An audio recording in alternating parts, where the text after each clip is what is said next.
In the book of Judges, chapter 3, verse 1 through 11, Israel had entered into the promised land. And this is supposed to be this place of incredible blessing. This place was given to them by God. And God had commanded them to come in and drive out all of the wicked and evil nations that were living there. And they chose not to do that. So God allowed a few of these nations to stay there in order to test Israel, to see if they would obey God and drive them out. But they did not. Instead, Israel chooses, in verses 5 and 6, it says that they chose to live among the people, and that they even intermarried with them. They chose to give their sons and daughters in marriage to these wicked people. And then they also served their gods, their idols, Baal and Asherah. So Baal is the god of storms and rain and fertility. And worshiping Baal was about producing, rain so that you could have crops and have food.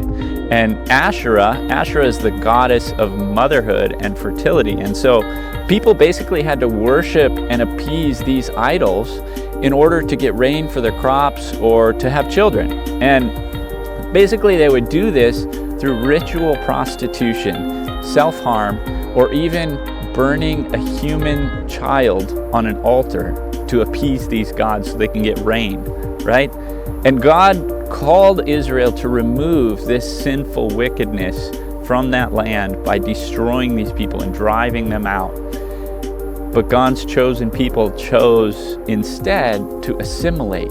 They chose to join these people. In verse 7, it says that they actually forgot the Lord and did evil instead. So God was rightfully angry with Israel's idolatry and adultery. And it says that he allowed them to be sold into the hands of the king of Aram for 8 years. And the king of Aram oppressed the people until they finally cried out to God. And then God raised up a man named Othniel, who became the first judge for Israel to deliver Israel. In verse 10 it says, "The Spirit of the Lord came upon him so that he became Israel's judge and went to war." It says that he then overpowered the king of Aram, and the land had peace after that for 40 years. So guys, we need to make war against sin in our lives. Othniel literally went to war against the sin that was infecting the Israelite people. We need to make war against sin. We need to put the sin in our life to death. In Romans 8, verse 13, it says, "If you live according to the flesh or your sinful desires, you will die. But if by the power of the Spirit you put to death the deeds of the body, your sin, you will live."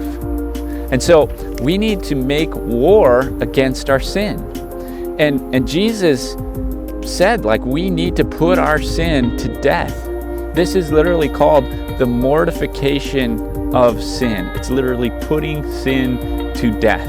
And it's not about self-harm, but it is very, very serious. And Jesus talks about this in Matthew 5:29. He says, "If your right eye causes you to stumble, gouge it out and throw it away, because it is better for you to lose one part of your body than for your whole body to be thrown into hell." And again, Jesus isn't saying to physically harm yourself, but he is saying that we need to take radical action against sin, because the consequences of death and hell are serious.